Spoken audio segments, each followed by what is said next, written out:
Познаваме Жули Делпи като френска красавица, руса като кукла с симпатичен акцент на английски, която си е партнирала няколко пъти с актьора Итан Хоук в успешната трилогия на режисьора Ричард Линклейтър преди Изгрев, преди Залез и преди Полунощ. Жули си дели и 2 номинации за Оскар за сценарий с двамата си партньори за първите 2 части на поредицата.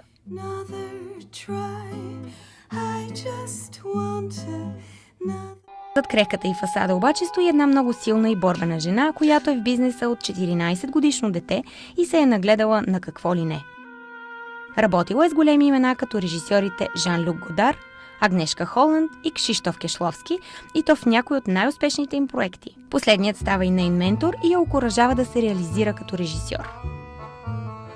След няколко филма като такава, тя е на път да направи и най-личната си история, свързана с самата нея – Моята Зои. I started talking about it with Kieslowski in 92. Yeah. It's about fate and parenthood.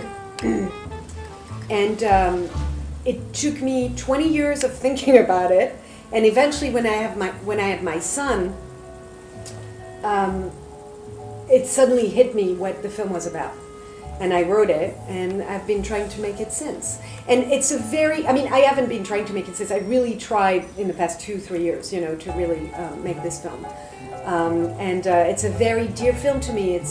It's a personal film. It's a small film.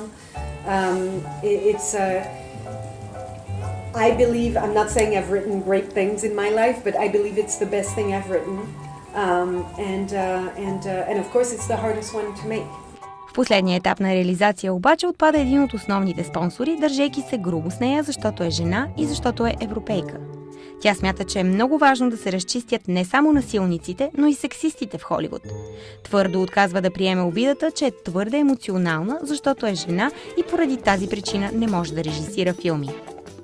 So listen, here's the deal. This is what we should do. You should get off the train with me here in Vienna and come check out the town. But the reality is that sexism is, it's not as simple as hiring a few women there and there, or having a Lady Bird or a Wonder Woman. It's not that. People like me are still struggling to make films based on anxiety from a financier that their lawyer fed their anxiety about women. That's true sexism that is not resolved in America. And they can arrest a few people, but if those people are still working, if this lawyer is still working, that means there is a serious problem and we're not out of the woods. I was talking to a friend of mine who was a victim of Harvey, and I have a couple of them that I know. And we were emailing each other, and and she said Harvey was a terrible experience. I mean, she wasn't raped by him, but he really insulted her and treated her and it was horrible. And she's a lawyer, very good at what she does, very beautiful, unfortunately for her, and she was saying Harvey was one thing, but the years of being broken by sexist in the business, she was in Hollywood for a very long time, is what really broke me. And she said something interesting. She said they don't need to rape us to break us.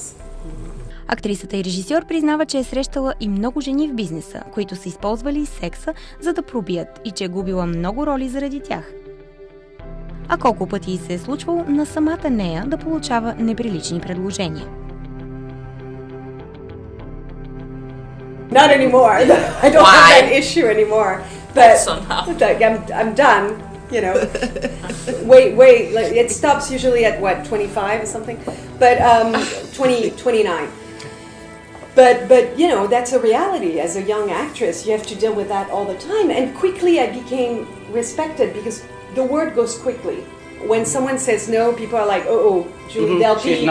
She's not. You can't do that to her. She'll cut your balls off. I had quickly a reputation. But what's really upsetting is that when you say no to certain powerful men, they start spreading the rumor. Not that you said no to them, because obviously they don't want people to think that you said no to them. But they start saying that you're crazy, you're a difficult person, etc. I was trashed. And saying that I was difficult. When I started raising the problem of actresses saying yes versus actresses saying no, I was pointed at like, ooh, who is she being moralistic? I was 15 years old. I was 16 years old. We're talking children being abused, children being, harassed. Not just women, children. I was a child. What- Only thing, it's a bit less hidden in France. Like when you're 14 and you're dating a director, everyone knows it. Yeah. Everyone knows it and everyone's okay with it. I mean, I guess it's okay. Then maybe it's better that way. I don't know. I don't know if it's better or worse. You know, everything is hidden in Hollywood. That's the difference, you know. But also in America, they're mixing up everything. They're mixing up people making commentaries or grabbing a woman like this and rapists. They have. Yes. I would be less worried about a guy grabbing my butt as a joke, which has happened to me with actors or directors. I don't give a shit. But I'm more worried about that sexist lawyer because he's more dangerous because no one's going to go after him. I'm more worried about him than Dustin Hoffman making comments in the 70s about someone's tits. I'm sorry to say, but that's not work. That's America Puritanism. And America mixes up everything. What's his name should go to jail. Weinstein, if he's a rapist, he should go to jail, for sure. All those guys jerking off in front of Wagner, they should pay the price, for sure. People making comments is something else. I think America is like, has to find their own line about like what is sexism. Yeah. But the sexism is the danger. Sexism is responsible.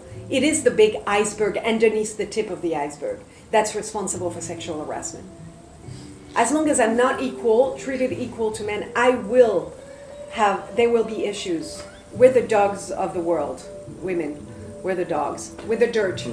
So in the years as a filmmaker that you've seen a lot of things, has something actually changed in a positive way? The truth is, when I was in my 20s, I couldn't make my film.